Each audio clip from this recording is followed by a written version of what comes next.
All right, so that's another episode down of Survivor 42. Daniel voted out at Tribal Council, which is an unfortunate result because Daniel was just a messy player. He was going to be a lot of fun to see in the merge, you know? He's almost like a way worse version of Adam in Winners at War, you know? Where Adam had like put himself in a position where he was like kind of in a rough spot going into it, and also that super fan kind of role. And it would have been interesting just to see him try to do something, see what sticks, and probably end up being an early vote, if not like a scapegoat at the end to take with you. But it's unfortunate. It's unfortunate. Chanel, I could see actually bouncing back from this, though, if anything. So Daniel, I would have preferred for entertainment factor, but Chanel's got some trinkets with her, and she's got more longevity in the game, probably. But it was it's interesting that Mike has found himself kind of firmly with Hai and Lydia, because Daniel and Chanel both just shit the bed in their own respective ways, and that's just how it's going to shake up.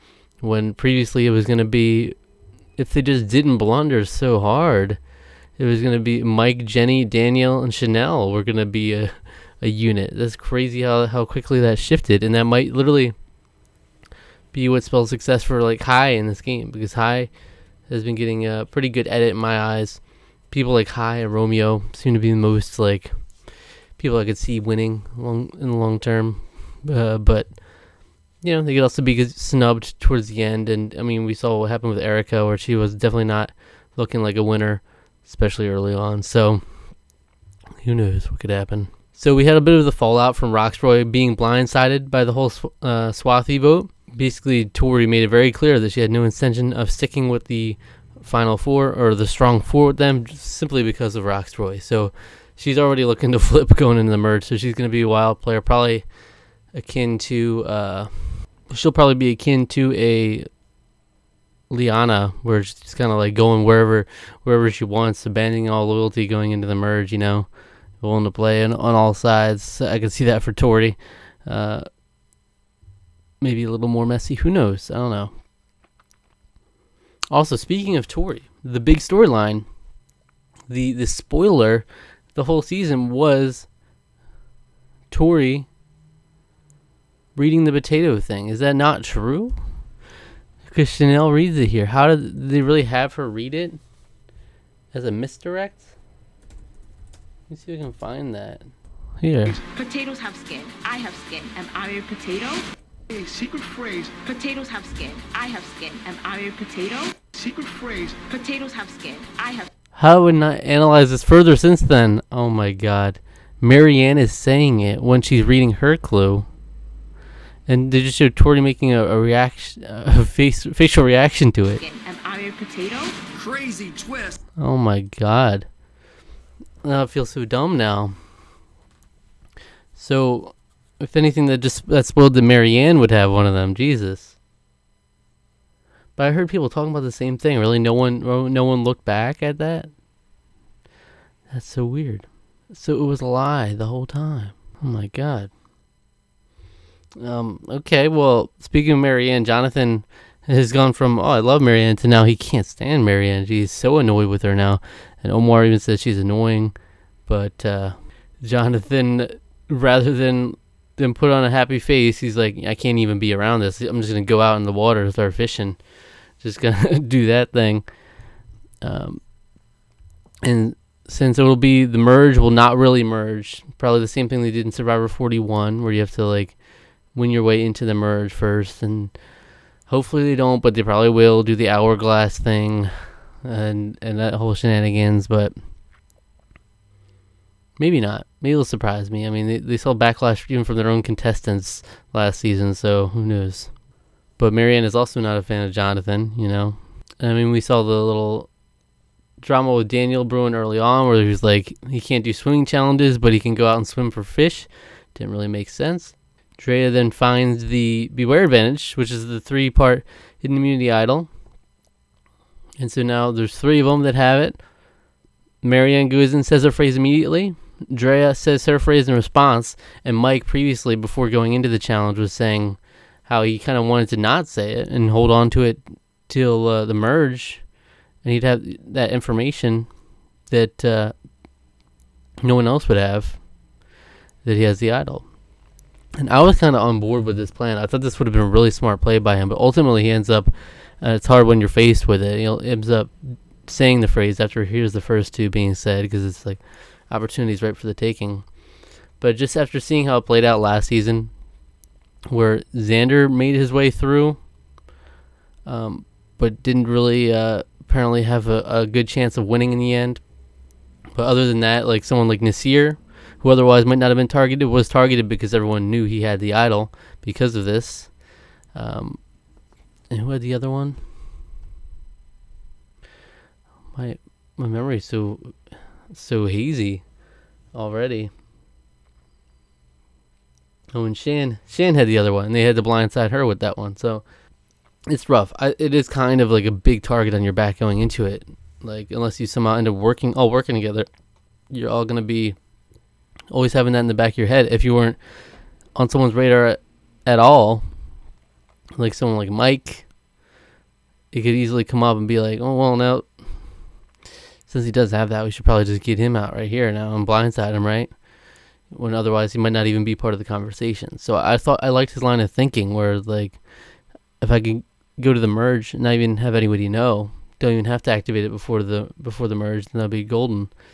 And especially since everyone assumed, and we are close to the merge, I feel like that would have been wise. I'd like to say it would affect the vote tonight, but ultimately wouldn't have. They just wouldn't have been able to split the vote, and they still would have had the numbers, right? Unless Daniel and Chanel tried to do a tie. So it could have gotten hairy there, actually. Wow. Didn't think of that. So I guess it was kind of crucial for Mike to pick up that voting ability while he had. But if you knew he was going to actually, if he could have won that immunity challenge and not gone to tribal council, that would have been golden if he didn't have to say the phrase. And he could have been the only one going in, knowing the two people that do have the idols, but also no one knowing that he has the idol. But of course, if he was going in with someone like Daniel, then that could have been exposed as well. It's just a shame we missed out on Daniel at the merge. That could have been chaotic. And in this immunity challenge, Omar is taking forever, but of course, plot armor prevails, and he eventually gets it, but the other tribe, Mike's tribe, had not had any momentum whatsoever on the second part of the challenge, and then Jonathan comes and beasts it out for them, and they sneak in there, which sends, I really forget the tribe names, Vati, to tribal council. Roxroy and Lydia end up going on a journey. They were both very cagey, even as Lydia described it. They were both not wanting to give up any information, and as a result, they both played it safe. So this was kind of like the least eventful journey so far, but fair. I mean, that's a fair outcome. So it comes down to Daniel or Chanel in the end. Hai and Lydia have all the power. They decided they should split the vote. So one of them put their vote on Mike, even though Mike didn't know about it. And ultimately it goes to a tie, and then they re-vote. Daniel gets voted out. I really thought it was kind of going to be Chanel in this spot. But I mean, maybe I should have expected otherwise, because Chanel was the first one they named, and who Hai named as the first person he wanted out earlier in the episode. So, misdirect. They got me. Daniel, a good sport about it.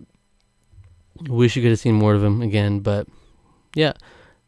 Pretty fun, solid episode all around. Not too many shenanigans. Like, you have the phrases and everything, but so far it's just been social politicking, which has driven the season, which is what I like, you know. Survivor 41, I remember being similar in that, yeah, there was all these weird twists and advantages in the mix, but at its core, it was still down to social politicking, and I love that. Now, if we do get into the hourglass and shenanigans like that, then we're going to have a bigger conversation to be had. We do have that amulet of protection or whatever. I almost forget how that even works, what that was. Again. But we have something with the amulet. We have 3 people with idols. So that's obviously a factor, which I don't necessarily like. That's like, it puts artificial targets on people. But we saw here that there was an option for someone like Mike to try to not deal with that. But again, he had to deal with the shenanigans of losing his vote in that case. But Anyway, that's it. Survivor 42, episode 5. All right. Click the link in the description if you have any feedback you want to give us at any time. And there's also links in the description for our social media. You can please subscribe to the channel, hit the notification bell for more. We're going to be going through Survivor Guatemala with my friend Alec. I'm taking him through Survivor for the first time chronologically through every season. We're up to Guatemala, just about to start that season. So jump on board if you want some old school Survivor as well. Both very wide parts, wide and far parts of the spectrum here. And yeah, thanks. If you enjoyed this video, go check out my reaction to Survivor 41, episode 5. See where we were at in episode 5 of that season. All right, you can actually see me watching highlights of the episode too. So enjoy. All right, take care.